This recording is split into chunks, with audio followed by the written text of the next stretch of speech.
7 to 12 years ఈ age లో పిల్లలు ఒక డిపెండెంట్ లిటిల్ వన్ నుంచి ఇండిపెండెంట్ ప్రీ టీన్ లాగా ట్రాన్స్ఫార్మ్ అయ్యే సమయం అన్నమాట. అదే టైంలో క్యూరియాసిటీ అని, ఫ్రెండ్షిప్స్ అని, ఎమోషన్స్ ఇంకా స్టడీస్ అన్ని కొలైడ్ అవుతాయి. కాబట్టి పేరెంట్స్ కి ఎండ్లెస్ ఛాలెంజెస్ ఎదురవుతూ ఉంటాయి. మా పిల్లలు సక్సీడ్ అవ్వాలి, బట్ మేము అన్ని కరెక్ట్ గానే పిల్లల కోసం ఆలోచిస్తున్నామా అనే డౌట్ చాలా మంది పేరెంట్స్ కు ఉంటుంది. మీ డౌట్స్ ని క్లారిఫై చేసే ముందు హలో అండి, once again welcome to our channel. నేను మీ సౌజన్య, పేరెంటింగ్ కోచ్. ఈ వీడియోలో మీరు ఫేస్ చేసే మేజర్ ప్రాబ్లమ్స్ కి పర్ఫెక్ట్ సొల్యూషన్స్ తో క్లారిటీ ఇస్తాను. కాబట్టి వీడియోని ఎక్కడ కూడా స్కిప్ చేయకుండా ఎండ్ వరకు చూడండి.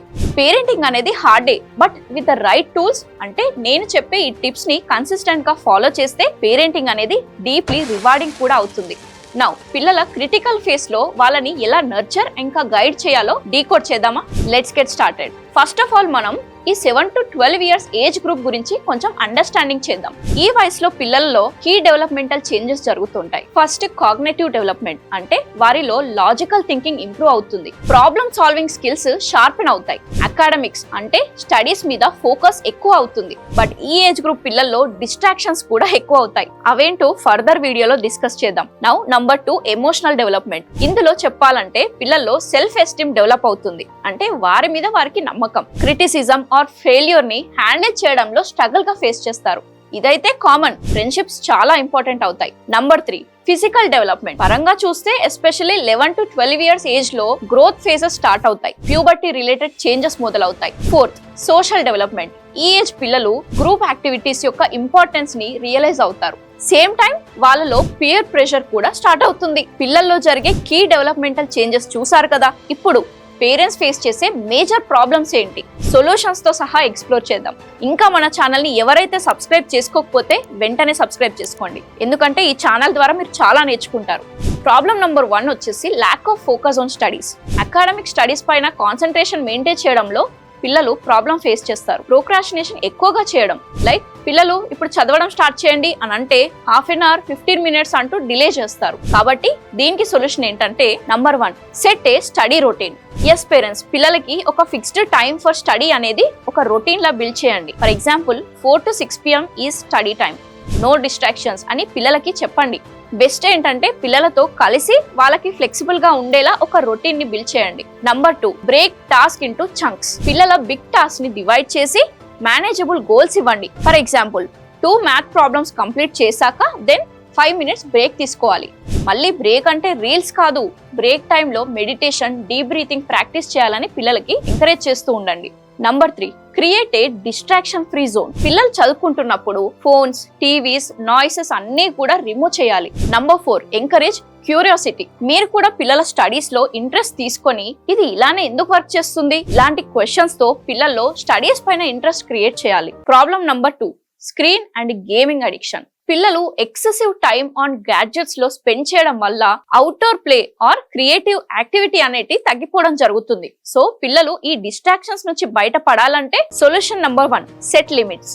ఈ మోడర్న్ వరల్డ్ లో పిల్లల్ని గ్యాడ్జెట్స్ కి దూరంగా ఉంచడం అంత ఈజీ కాదు. కాబట్టి స్క్రీన్ టైం ని రెగ్యులేట్ చేయండి. పిల్లలకి ఒక డైలీ స్క్రీన్ టైం లిమిట్ ని ఎస్టాబ్లిష్ చేయండి. ఫర్ ఎగ్జాంపుల్ డేలో 1 hour మాత్రమే వీడియో గేమ్స్ అని ఒక టైం లిమిట్ ని సెట్ చేయండి. సెకండ్ ఆఫర్ ఆల్టర్నేటివ్స్, అంటే ఆర్ట్స్ కానివ్వండి, పజిల్స్ లేదా అవుట్డోర్ స్పోర్ట్స్ లాంటివి ఆల్టర్నేటివ్స్ వైపు పిల్లల ఇంట్రెస్ట్ ని క్రియేట్ చేయండి. For example let's paint together అని మీరు కూడా పిల్లలతో పార్టిసిపేట్ చేయండి. నంబర్ 3 బి ఏ రోల్ మోడల్. పెద్దవాళ్ళు కూడా గ్యాడ్జెట్స్ ని యూజ్ చేయడం మినిమైజ్ చేయండి. ఇది చాలా ఇంపార్టెంట్. పేరెంట్సే పిల్లల ముందు రీల్స్ చూసుకుంటూ ఉంటే ఎలా చెప్పండి? అందుకే ఫస్ట్ మీరు మీ పిల్లలకి రోల్ మోడల్ గా అవ్వండి. మీరు కూడా ఫ్రీ టైంలో బుక్స్ చదవండి. న్యూస్ పేపర్ చదవడం ఒక మంచి ఆప్షన్. ఇలా మిమ్మల్ని చూసి మీ పిల్లలు కూడా నేర్చుకుంటారు. ఫర్ ఎగ్జాంపుల్ మీ అబ్బాయి లేదా అమ్మాయి వచ్చి మమ్మీ ఇంకొంచెం సేపు వీడియో గేమ్ ఆడుకుంటా అని అంటే మీరు కూల్ గా సరే మై డియర్ చైల్డ్, నువ్వు ఫస్ట్ 15 minutes స్కిప్పింగ్ చెయ్యి, లేదా వాకింగ్, యోగా, మెడిటేషన్ చెయ్యు. అప్పుడు నీకు 15 minutes వీడియో గేమ్ ఆడడానికి టైం ఇస్తాను అని చెప్పండి. అట్లీస్ట్ ఇలా అయినా వారు ఫిజికల్ యాక్టివిటీ చేస్తారు. ట్రై చేసి చూడండి. Problem number 3 peer pressure and friendships. ఈ ఏజ్ గ్రూప్ పిల్లల పియర్ ప్రెషర్ అని అంటే సేమ్ ఏజ్ ఫ్రెండ్స్ యొక్క ప్రెషర్ వల్ల నెగటివ్ ఇన్ఫ్లుయెన్సెస్ యాక్సెప్ట్ చేయడం, చెడు వాటికి అట్రాక్ట్ అవ్వడం లాంటివి చేస్తూ ఉంటారు. వాళ్ళ మైండ్ లో ఫ్యామిలీ ఇంపార్టెన్స్ కన్నా ఫ్రెండ్స్ యొక్క ఇంపార్టెన్స్ ఎక్కువ అవుతుంది. సో పేరెంట్స్ ఈ ప్రాబ్లమ్ కి సొల్యూషన్ ని జాగ్రత్తగా వినండి. Number 1, teach decision making skills. పిల్లలకి గుడ్ అండ్ బ్యాడ్ కాన్సిక్వెన్సెస్ గురించి ఎక్స్ప్లెయిన్ చేయాలి మీరు. ఎలా అనంటే ఫర్ ఎగ్జాంపుల్, సపోజ్ నువ్వు ఒక గేమ్ లో చీటింగ్ చేసి గెలిచావు, సేమ్ వేరే వాళ్ళు నిన్ను చీట్ చేస్తే నువ్వు ఎలా ఫీల్ అవుతావు అని సిచ్యుయేషన్ బేస్డ్ క్వశ్చన్స్ ని పిల్లల్ని అడిగి వాళ్ళ ఒపీనియన్స్ తెలుసుకొని వాళ్ళని కరెక్ట్ చేయండి. ఆల్సో పిల్లల్లో ఓపెన్ కమ్యూనికేషన్ ఎంకరేజ్ చేయండి. మీ చైల్డ్ యొక్క ఫ్రెండ్స్ గురించి డిస్కస్ చేయండి. Number 2, instil confidence. Be yourself అనే ఫిలాసఫీని పిల్లల్లో ఎన్ఫోర్స్ చేయండి. ఫర్ ఎగ్జాంపుల్, మీ పిల్లలు వచ్చి మమ్మీ లేదా డాడీ మా ఫ్రెండ్స్ దగ్గర ఇది ఉంది, ఈ ఫోన్ ఉంది అని చెప్పినప్పుడు బెటర్ బీ యువర్ సెల్ఫ్, కొంచెం డిఫరెంట్ గా ఆలోచించు, డివైసెస్ పైన కాకుండా fun activities like art and craft పైన దృష్టి పెట్టు అని చెప్పండి. నౌ ప్రాబ్లం నంబర్ 4 వచ్చేసి ఎమోషనల్ అవుట్ బర్స్ట్ అండ్ లో కాన్ఫిడెన్స్. పర్టికులర్ గా ఈ ఏజ్ గ్రూప్ పిల్లలు ఫ్రస్ట్రేషన్, సాడ్నెస్ ఆర్ యాంగర్ ఎక్కువగా ఎక్స్ప్రెస్ చేస్తారు. వాళ్ళలో ఫెయిల్యూర్ ఫియర్ ఎక్కువగా ఉండడం మనం అబ్జర్వ్ చేయొచ్చు. కాబట్టి దీన్ని ఎలా డీల్ చేయాలనంటే ఫస్ట్, వ్యాలిడేట్ దేర్ ఎమోషన్స్. పిల్లలు అప్సెట్ గా ఉన్నప్పుడు it's okay to feel upset better, let's talk about it అని వాళ్ళతో మాట్లాడండి. వాళ్ళు చెప్పేది పూర్తిగా వినండి. Number 2, focus on efforts not results. పిల్లల రిజల్ట్స్ పైన కాకుండా వాళ్ళ ఎఫర్ట్స్ పైన ఫోకస్ పెట్టండి. నువ్వు చేయగలవు అని వాళ్ళని మోటివేట్ చేస్తూ ఉండండి. Number 3, celebrate small wins. పిల్లల అచీవ్మెంట్స్ ని అప్రిషియేట్ చేయడం చాలా ఇంపార్టెంట్. ఇలా చేస్తే పిల్లల్లో సెల్ఫ్ కాన్ఫిడెన్స్ ఇంప్రూవ్ అవుతుంది. సపోజ్ పిల్లలు ఏదైనా ప్రాజెక్ట్ లో మంచిగా పర్ఫామ్ చేస్తే ఒక ట్రీట్ లాగా వాళ్ళకి ఫేవరెట్ ఫుడ్ ని కుక్ చేసి మరి సర్ప్రైజ్ ఇవ్వండి. నెక్స్ట్ ప్రాబ్లం 5 చూస్తే రెసిస్టెన్స్ టు రెస్పాన్సిబిలిటీ. అవునండి, ఇది మాత్రం అందరు పేరెంట్స్ ఎక్స్పీరియన్స్ చేస్తారు. హౌస్ హోల్డ్ చోర్స్ అంటే ఇంటి పనులను ఆర్ రెస్పాన్సిబిలిటీస్ ని అవాయిడ్ చేస్తారు. అకౌంటబిలిటీ తీసుకోవడం అనేది ఇష్టపడకపోవడం కూడా మనం ఇక్కడ గమనించవచ్చు. కాబట్టి ఈ సొల్యూషన్ ని కొంచెం కేర్ఫుల్ గా వినండి. First, start small. పిల్లలకి ఫస్ట్ సింపుల్ రెస్పాన్సిబిలిటీస్ ని అసైన్ చేయండి. ఫర్ ఎగ్జాంపుల్, ప్లాంట్స్ కి వాటర్ పోయడం, బట్టల్ని నీట్ గా మడత పెట్టడం, etcetera. Second, reward effort. Completed task కి ఒక రివార్డ్ ఇవ్వండి. ఆల్వేస్ మెటీరియలిస్టిక్ రివార్డ్స్ కాకుండా పిల్లలకి పిక్నిక్ కి తీసుకెళ్లడం, మంచి హగ్ ఇవ్వడం, కిస్సెస్ ఇవ్వడం ఇలాంటివి కూడా చేయొచ్చు. 3, make it fun. House hold chores ని గేమ్స్ లోకి టర్న్ చేయండి. లెట్స్ సీ ఎవరు ఫాస్ట్ గా క్లోత్స్ ని మడత పెడతారు అని. Now problem number 6, early puberty changes. ఇది 11 నుంచి 12+ పిల్లల కోసం అన్నమాట.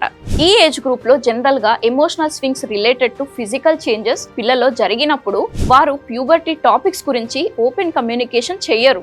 ఎస్పెషల్లీ అమ్మాయిలు చాలా హెజిటేషన్ గా ఫీల్ అవుతూ ఉంటారు. ఈ ప్రాబ్లం కి సొల్యూషన్ ఏంటంటే first, provide age appropriate education. పిల్లలకి ప్యూబర్టీ చేంజెస్ గురించి ఎక్స్ప్లెయిన్ చేయండి. ఫియర్ ఆర్ ఎంబారెస్మెంట్ లేకుండా బాడీలో జరిగే చేంజెస్ గురించి చెప్పండి. పేరెంట్స్ కాకుంటే ఇంకెవరు చెప్తారు చెప్పండి. Number 2, be approachable. ఏదైనా డౌట్ ఉంటే పేరెంట్స్ తో షేర్ చేయొచ్చు అనే యాటిట్యూడ్ ని మెయింటైన్ చేయండి. Number 3, normalise changes. అంటే అందరూ ఈ చేంజెస్ ని ఎక్స్పీరియన్స్ చేస్తారు, ఇది నార్మల్ పార్ట్ ఆఫ్ లైఫ్ అని నార్మలైజ్ చేసి పిల్లలకి చెప్పండి.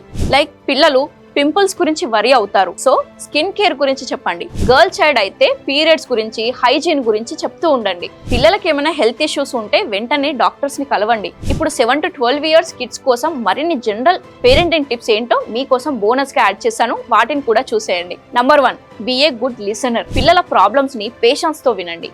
Number 2, encourage independence. పిల్లలు తమ ఓన్ డిసిషన్స్ తో సెల్ఫ్ కాన్ఫిడెన్స్ గా గ్రో అవ్వడానికి స్మాల్ చాయిసెస్ ఇవ్వండి. Number 3, teach values. Honesty, kindness and empathy importance గురించి పిల్లలతో డిస్కస్ చేయండి. Number 4, maintain routines. Sleep routines, meal routines and study schedules consistent గా ఫాలో చేయండి. Number 5, foster hobbies. పిల్లల్లో మ్యూజిక్, స్పోర్ట్స్, ఆర్ట్స్ లాంటి క్రియేటివ్ ఇంట్రెస్ట్ ని encourage చేయండి. దీనికి బెస్ట్ ఎగ్జాంపుల్ మన వరల్డ్ ఛాంపియన్ గుకేష్ వాళ్ళ పేరెంట్స్ యొక్క పేరెంటింగ్ అప్రోచ్ చాలా ఇన్స్పిరేషనల్ గా ఉంటుంది. గుకేష్ గురించి నేను ఆల్రెడీ ఒక వీడియో చేసి పెట్టాను, మన ఛానల్లో ఉంటుంది, దీని తర్వాత తప్పకుండా చూడండి. 6, లీడ్ బై ఎగ్జాంపుల్. మీరు మీ పిల్లలపై చూపించే డిసిప్లిన్, రెస్పెక్ట్ అండ్ కైండ్నెస్ వాళ్ళకి రోల్ మోడల్ అవుతుంది. సో పేరెంట్స్ పేరెంటింగ్ అనేది ఒక జర్నీ మాత్రమే, డెస్టినేషన్ కాదు. పిల్లలు 7 to 12 ఇయర్స్ ఏజ్ గ్రూప్ లో ఉన్నప్పుడు pillars of their character build అవుతుంది. కాబట్టి patience, consistence and unconditional love తో మీరు మీ చైల్డ్ ని strong and confidence and happy individual గా నర్చర్ చేయగలరు అని ఈ సిరీస్ యొక్క ఉద్దేశం. ఇది మాత్రం గుర్తుపెట్టుకోండి, no parent is perfect, but మీరు ఈ రోజు పెట్టే ప్రతి చిన్న ఎఫర్ట్ పిల్లల కోసం ఒక బెటర్ టుమారోని షేప్ చేస్తుంది. వరి అవ్వకండి, టీనేజ్ పిల్లల్ని ఎలా హ్యాండిల్ చేయాలి అనే టాపిక్ పైన నేను ఆల్రెడీ వీడియో చేశాను, లింక్ డిస్క్రిప్షన్ లో ఉంటుంది, తప్పకుండా చూడండి. అందులో నేను టీనేజ్ ఇయర్స్ పేరెంటింగ్ ఛాలెంజెస్ గురించి డిస్కస్ చేశాను. ఇది మాత్రం మర్చిపోకండి. అదే మీ ఒపీనియన్స్ ని కమెంట్ లో షేర్ చేయడం. నేను తప్పకుండా మీ కామెంట్స్ చదువుతాను, దానిపైన వర్క్ చేస్తాను కూడా. వీడియో నచ్చితే ఖచ్చితంగా లైక్ చేయండి. అలాగే ఎవరి పిల్లలైతే 7 నుంచి 12 ఇయర్స్ ఆఫ్ ఏజ్ గ్రూప్ ఉంటారో అలాంటి పేరెంట్స్ కి ఖచ్చితంగా షేర్ చేయండి. Thank you so much for watching.